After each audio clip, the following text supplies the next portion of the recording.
Dear students, आज हम करने जा रहे हैं एचटेट के लिए प्रिपरेशन। ठीक है, तो हम करते हैं previous year questions for physics.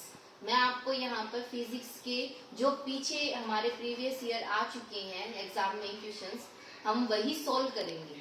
ठीक है, इससे आपको बहुत ज्यादा हेल्प मिलेगी। ये जो क्वेश्चन है ये आपका टीजीटी साइंस में 2019 में आया हुआ क्वेश्चन है। तो क्वेश्चन क्या था? The linear momentum of a sphere of mass 2 kg varies with time t as p is equal to 3t square plus 4, where p and t are in SI units, and it follows that the sphere moving with a। आपको क्या बताना है यहाँ पर कि जो हमारा acceleration जो है, ठीक है, एक्सेलरेशन हमारा किस तरीके से वेरी कर रहा है वो चीज हमें यहाँ पर बतानी है। ठीक है, तो इसको हम कैलकुलेट करते हैं। हमारे पास जो यहाँ पर कॉन्सेप्ट लग रहा है वो किसका है? वो है मोमेंटम। ठीक है, कंजर्वेशन ऑफ मोमेंटम। मोमेंटम क्या होता है आपका?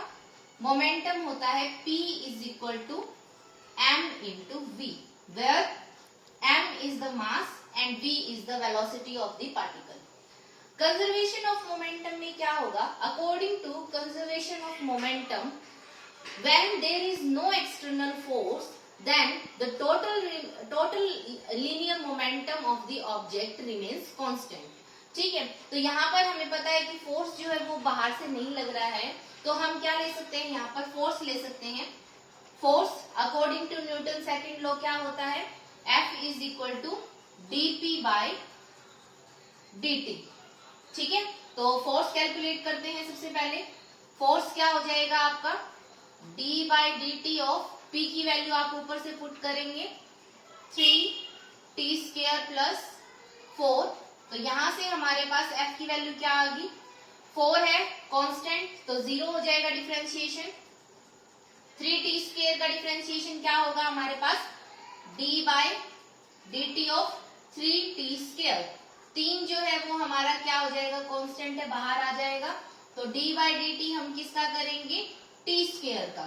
ठीक है, तो 3t स्क्वायर, तो 2 हमारा आगे पावर जो हो जाएगी -1 हो जाएगी, तो t, देन 3 2 जा 6t। तो यहाँ हमारे पास फोर्स की वैल्यू कितनी आ गई?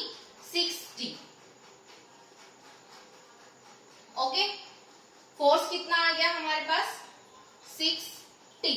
लेकिन हमें ये भी पता है कि जो आपका फोर्स होता है वो किसके इक्वल होता है? वो ma के इक्वल होता है। ठीक है, तो m कितना है हमारे पास? 2, क्योंकि यहाँ पर आपको स्टार्टिंग में ही दिया गया है कि जो मास की वैल्यू है वो कितनी है? 2 kg है। ठीक है, तो m कितना हो जाएगा आपका? 2 इंटू एक्सेलरेशन हमें पता नहीं है, एक्सेलरेशन हमें निकालना है। ठीक है, f की वैल्यू हमारी कितनी आ गई है? हमारी आ गई है 60। तो यहां से अगर आप देखेंगे तो a की वैल्यू कितनी आ जाएगी? 6t bye 2, then 3t।